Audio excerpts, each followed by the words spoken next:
everything is on the table. It's Relationship Theory with Tina Laws.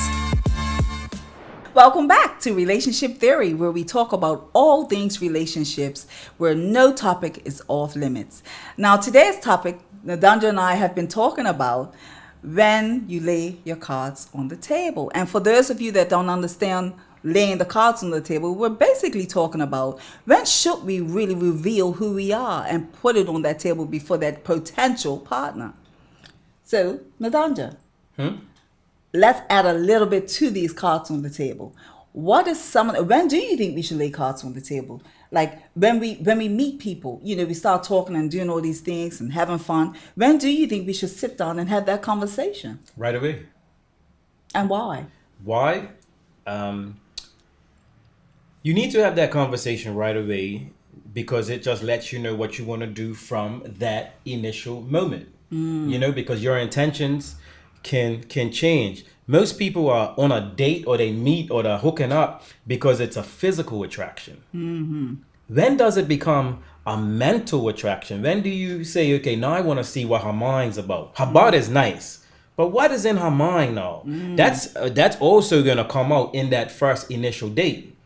You know what I mean? Because like I said, it's either lust first. You just got some dirty thoughts that you just want to have with this woman, right? Or you want those lustful thoughts and also to see, you know what? I could deal with this. Okay, and so that goes with when she lays her cards. Her cards may entail, I'm recently divorced. I have one child. And those are the women you want that's been divorced. Oh, because they're tired of man's crap. So where do you fit into this? How would you? I'm not been married.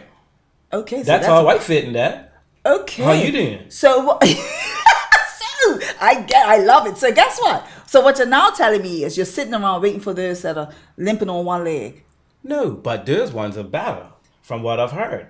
Okay. You know what I mean? So those ones are more ready to live their life. They're going 40. They're tired of the man that they've been with lying to them all these years. And now they're finally broken free. They have a little bit of freedom to just spread their wings a bit. And so it's just that if somebody new comes into their life, it's like a breath of fresh air. Okay. You know what I mean? Depending on what they're bringing to the table. Now, a woman that's been recently divorced, she might just want to knock. So that's perfect. That's perfect for her. Everybody's situation is different. A woman that's recently divorced may not want to go right back into another marriage. But she might want her needs to be met. So her needs may include what? Traveling. Her needs may be paying her bills. She may need her mortgage paid. She may need a babysitter because she may have children. She may need a stepfather.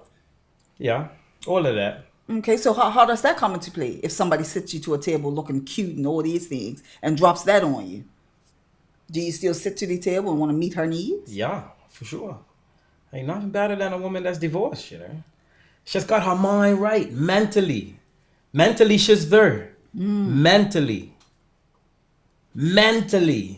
So, Roy, the guys. Are they mentally there? Are they focused on? It depends on how old he is. He has to be there as well. No. Okay. If you're a guy that's 25 and you meet a woman that's 45 that's recently divorced, okay, she's just looking for somebody to just be her little boy toy. For however long she wants that to go on for. Okay. All right. So that's her, that's him, and that's a part of his growth as a young man. Every young man needs to be with an older woman. So what about the one over 40? Which one? The guy. The guy that's over 40? Meets the girl that's recently divorced. Because you said the younger ones, that's the boy toy. He's all about his final destination now. He can make her the final destination, or he could find a woman that's never been married that is over 40, and then he just commits to her. Okay, so as it relates to being a woman, I'm a woman, of course, we can see that, right? As it relates to being a woman and all us women out there, it's kind of scary to meet and date guys because of things like this. Like, how are they really viewing us? We sit down and we sit there, have a nice dinner, and then what gotta be wary of what we say as well, because nowadays we have a lot of women that are financially secure. right? And so that's one of the areas in which men tend to flock to. He said, okay, well, she's straight there. And then we also have now where women know what they want. They know exactly what they want. A lot of men still don't. And so they sit there and hear everything that we have to say. And so this is where the cards on the table come into play. So when we meet and we have these date nights, we're sitting there putting our cards on the table. We're telling you who we are. How much of cards do we put on the table? How much of our cards do we do? Do we put a half a deck on the table, expecting that you're going to put a half a deck? Or do we put a whole deck so that you can share your part as well? And are you, man, really sharing everything that needs to be on that table as well? Are you really sharing everything? Because earlier on, you fluffed it up a bit, but you talked about 3 areas, and your areas were fun, and fun. We didn't hear. I'm a fun person. Don't talk about, I talked about 3 areas and made it fluffy. If I'm a fun person, then I'm a fun person, and that means you want to be with me. I am not attracted to women that love drama. That is not me. So now, what's drama? some women like guys who dress a certain way, always has a hat to the side, jewelry. You know, he could be a street pharmacist. Some women just like that look. Some women love a man who wears a suit to work every day. You know, it's all about preference. I'm not attracted to women who like Street pharmacist?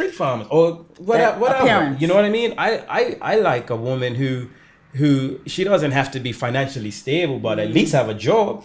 Don't come mooch off for me.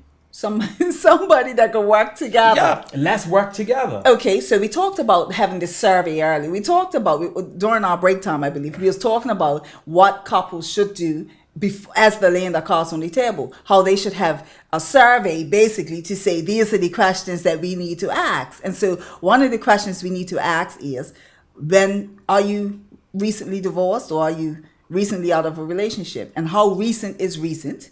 Because we don't want to hear you saying 6 months, and we know full well she dressed you, she bring you to dinner. Do you have any children? And how many children do you have, and with whom? And then the next thing should be what? Are you willing to work together for the betterment of a better future for us if we do find ourselves in a committed relationship? Right? Because that first date could be your last date. You don't want so here's the thing. You don't want to not lay your cards out, and then you guys fall in love, and then the rest of your baggage you want to tell them no.